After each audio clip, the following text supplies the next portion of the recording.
Olá, tudo bem com você? Vamos continuar a falar sobre redação. Vamos hoje estudar figuras de estilo ou figuras de linguagem. São chamadas também figuras de estilo, porque é o estilo de quem fala ou de quem escreve que vai se apresentar na junção, na combinação de palavras dentro de um texto, né, brincando-se aí com o sentido que as palavras possuem, ou com o som que elas possuem, ou até com o efeito que a combinação de palavras pode causar no ouvinte ou no leitor. É possível também trabalhar com estruturas, mudar a forma de se escrever. Ao invés de colocar uma oração numa ordem direta, colocá-la numa ordem direta e criar um efeito diferente. Então é esse estilo que vai se apresentar nessas figuras de linguagem. Como eu disse, também chamadas figuras de estilo. Essas figuras sempre vão estar presentes no vestibular. Você tem textos literários, você possui, às vezes, algumas charges, desenhos, cartoons, não é? Textos em que há uma elaboração maior, uma preocupação maior com essa combinação de palavras. Vejamos, então, quais são os recursos semânticos que você vai encontrar e nomear. Veja. Um recurso semântico muito utilizado é a metáfora. O que quer dizer metáfora? Uma palavra passa a designar outra com a qual não mantém nenhuma relação objetiva. Observe que a relação é subjetiva, ou seja, é uma pessoa, um sujeito, que utiliza aquela palavra daquela forma em particular. É o estilo que está presente nessa combinação. Veja como Chico Buarque construiu esse verso. Minha escola é um catavento a girar, é verde, é rosa. Não é? Então, minha escola é um catavento a girar, é algo que o Chico Buarque entendeu, não é? Falando sobre a mangueira, é uma visão subjetiva, não há relação objetiva em metáfora. Já na metonímia, nós vamos ter uma relação sim de proximidade, então aqui é possível objetivamente, mesmo sendo um recurso de estilo, perceber qual é a relação entre os elementos. Veja lá, bebi 2 copos de leite. Então, na verdade, eu bebi o leite do copo, não um copo que é de leite. Percebeu? Então, eu estou aí fazendo uma troca, não é? É o continente pelo conteúdo. Continente é aquilo que contém, é o copo. Conteúdo é o que realmente foi bebido, é o leite.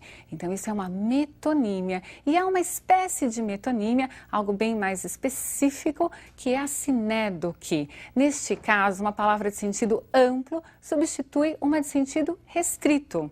E vice-versa, não é? Pode acontecer o contrário. Veja o exemplo. Meu Deus, vem olhar, vem ver de perto uma cidade a cantar. Veja, não é a cidade que está cantando, mas são as pessoas dessa cidade. Então, ocorreu uma sinédoque por quê? Porque uma palavra de extensão maior, que é cidade, foi colocada numa palavra de extensão, no lugar de uma palavra de extensão menor, que são as pessoas que estão nessa cidade, que moram nessa cidade. Você percebeu, então, a relação subjetiva da metáfora e uma relação mais objetiva, mais direta na metonímia. A metáfora, nós dizemos que ela é a mãe de todas as outras figuras de linguagem. Não é? A partir dela, nós vamos especializando principalmente esses recursos semânticos.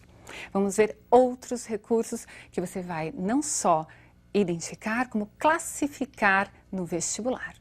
A antítese é a aproximação de palavras de sentidos opostos, de antônimos. Veja, sempre é pouco quando não é demais. Qual é a antítese aí? É a presença do pouco e do demais, são antônimos.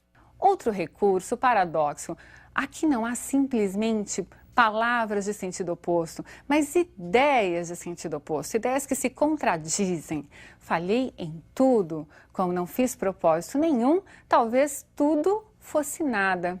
Como tudo fosse nada? Eu tenho aí ideias que estão conflitando entre si, mas é claro que o paradoxo é criado propositadamente, não é? É o estilo usado do autor para se chamar a atenção para aquela situação mostrada.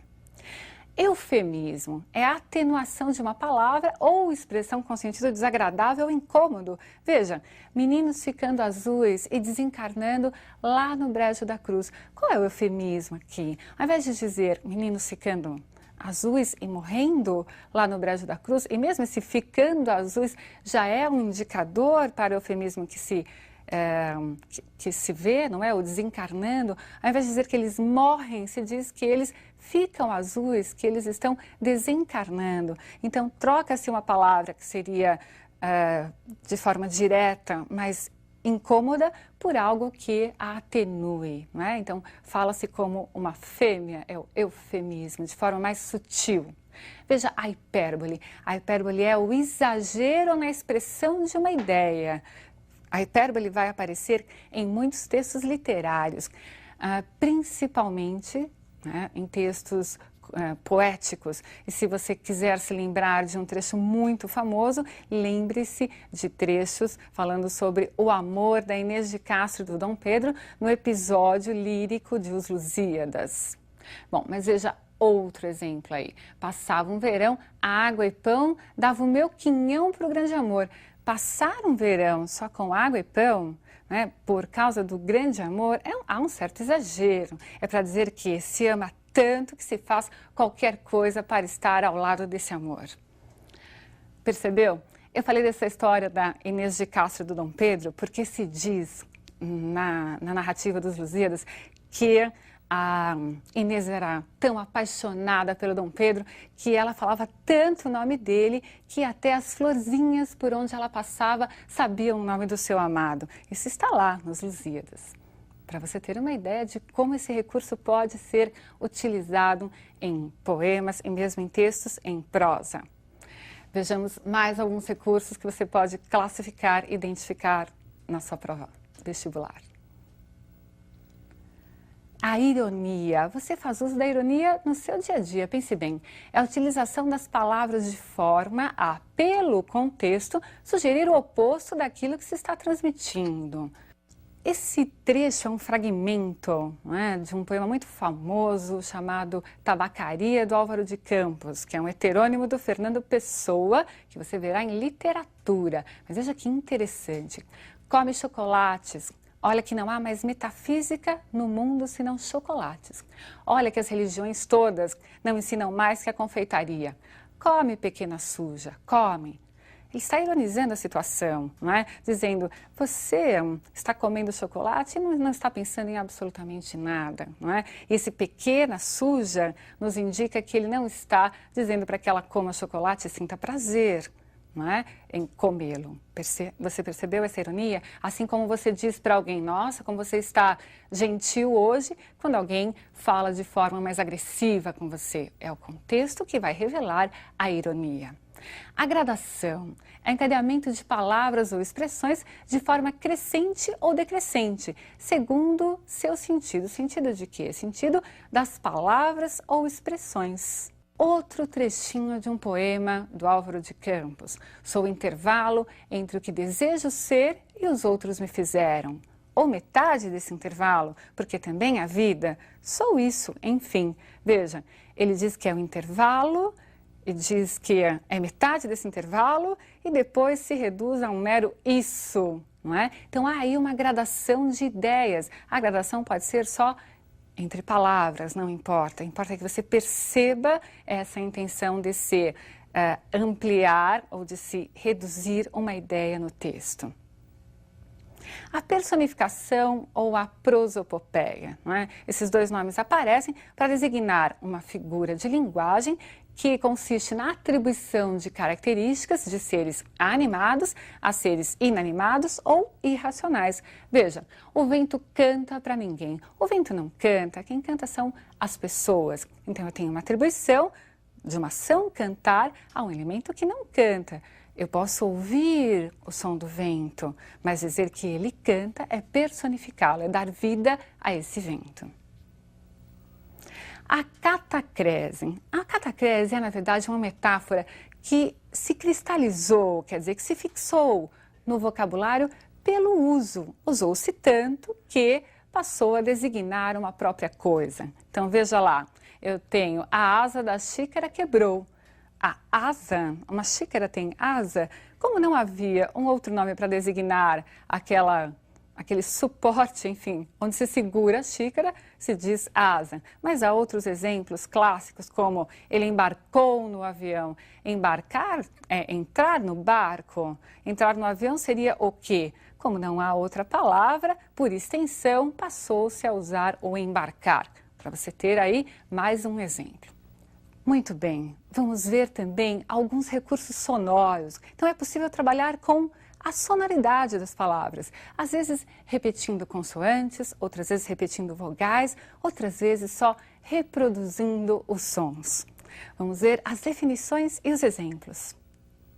A literação é a repetição intencional de uma mesma consoante. Então veja, é um fonema consonantal. Passará, tem passado, passa com sua fina faca. Veja aí que pela repetição do P e do S, não é? Tem essa ideia de algo que está deslizando, de algo que está passando, essa ideia, não é? Canalizando, enfim.